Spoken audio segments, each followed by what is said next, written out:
Hello and welcome to Hex and Glory. Today I'm going to go through how I typically start a deity run. I'm going to use my primary character, Isabella, and I'm going to show you kind of just how I set it up and then go through the first motions, and hopefully this kind of helps you start your deity quest on a positive note as well. With Isabella, I go for Queen's Jewelry and Imago Mundi. One buffs wonders, one is like a great scouting memento. I always like to start Antiquity. I'm going to start the Mayans just because I find them really fun. Obviously Deity, Marathon, Standard, and I like to go for long age length just because I feel like you get more bang for your buck and the games last a little longer, and I don't know, I find it to be a little bit more fun. So we'll get started here. In the off chance that we get a wonderless start, I'm going to probably hit the restart button, but otherwise I'm going to roll with it. And we'll see you on the other side here.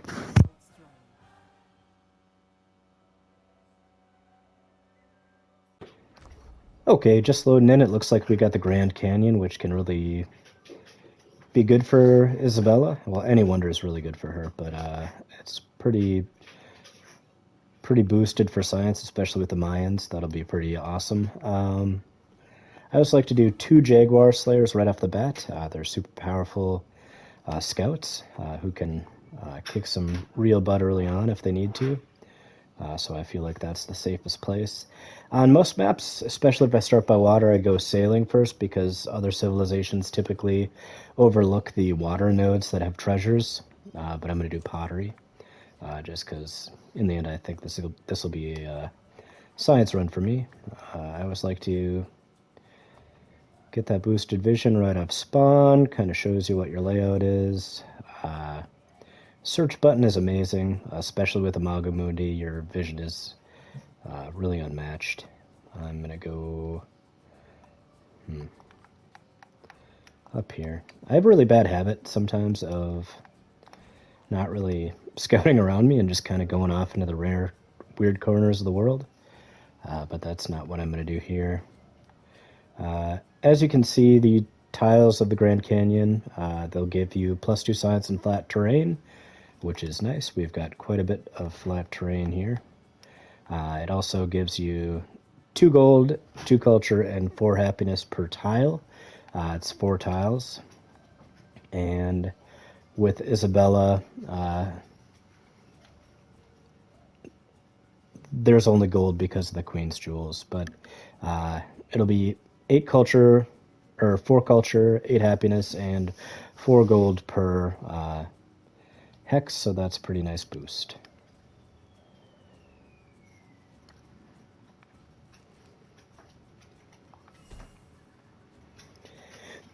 I often try to get production, science, or culture just to try and keep myself relevant. I will fall behind early game, but then I will snowball science-wise for sure. So just gotta wait on that. I'm gonna leap forward a little bit. See you guys soon. I just wanted to fast forward to this part really quick here. In a second here, I'm gonna be able to choose basically my government, which I'll kind of explain my reasoning and kind of go through the options quick. Once you get through that initial culture, you're able to, I didn't want to do that, choose a government. I typically, especially if I'm doing the Mayans and Isabella, especially with a science start like this, I do Classical Republic. You either get 20% culture per 30 turns or 15% production towards construction wonders. It just kind of keeps me competitive in areas that I'm not necessarily focusing in. If I was going for a smashing science start, I would go for despotism. Then oligarchy, if you want to make really big, tall towns and build things fast, that's what you would pick. So I'm going to go with Classical Republic here. Do charismatic leader, and I chose the wrong civic if I remember correctly, so I'm going to go, and I'm actually going to do mysticism right off the get-go here.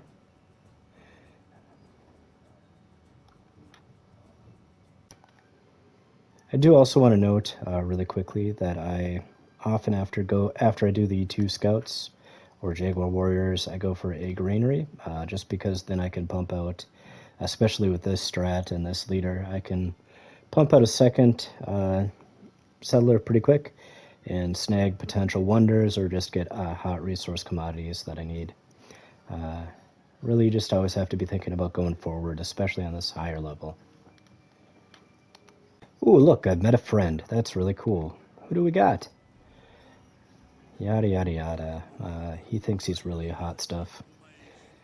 Xerxes the Achaemenid? I actually don't know how to say that one. But Xerxes. So whenever you meet a leader, you can do a friendly greeting, a neutral greeting, or a hostile greeting. I can think of very few circumstances where I've done hostile greeting myself. Friendly, if you want to play like the map really kind, it does eat away at some of that early influence. I want some suzerains. I think independent city-states are huge, especially for the bonuses they give me. So I'm going to choose the neutral greeting, which costs me nothing and doesn't really make anyone angry. It just kind of seems like the safer play in that book. Alright, just a couple more things I'm going to cover before the end of this video. The Jaguar Slayer was attacked. They can do some pretty good damage against guys like that. On the next turn, I'm going to be able to start diplomatic relations with an independent city. That was a waste of Jaguar Slayer. That's on me. I just want to show you one other thing you guys might have missed. I went with the religion. I went with the city patron goddess, which gives you +2 influence on the altar, and that stacks for every altar you have. So when I start spamming cities, that'll snowball pretty good, and I should be able to get a lot of independent city-states on my team. I like to go initially for these 45 turners, these neutral guys, just because it's basically a guarantee before the robots really get angry and start taking things out once they realize what you're doing. Anyways, thanks for tuning into Hex and Glory. This is typically how I start my Deity campaigns, especially on Isabella. I hope you guys have a good day.